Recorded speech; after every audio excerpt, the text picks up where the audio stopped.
يلا نعمل حاجة من أكل أمهاتنا بتاع زمان عشان يفكرنا بالأيام الحلوة. شايفين الفراخ طالعة دايبة إزاي؟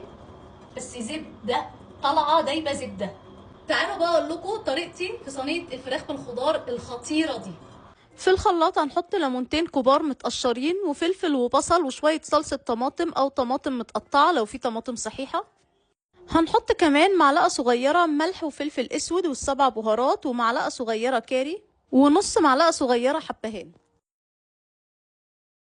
هنزود كمان ربع كوباية صغيرة من الصويا صوص وربع كوباية دبس رمان ومعلقتين كبار خل ومعلقة صغيرة سكر، ونضرب المقادير دي كلها مع بعضها لحد ما تبقى ناعمة خالص ونتبل بيها الفراخ.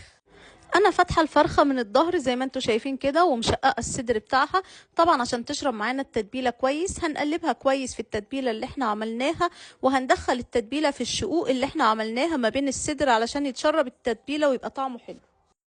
هنجهز الخضار اللي هيتحط تحت الفرخة. انا هحط كوسة وبطاطس وجزر، ممكن كمان تحطوا مشروم وبصل لو انتوا حابين، ونقلبهم كده كلهم مع بعض ونتبلهم بملح وفلفل. هنحط فوقيهم الفرخة ونغطيها بورق فويل، ممكن نحط ورق زبدة تحت ورق الفويل، وندخلها الفرن على درجة حرارة 180 لمدة ساعة كاملة، وبعد كده نفتح عليها الشواية لحد ما تاخد اللون اللي احنا شايفينه ده. لو حبيتوا الوصفة وعجبتكم ما تنسوش تعملوا لها لايك وشير، ويلا قولولي بتعملوا الفراخ في الفرن ازاي.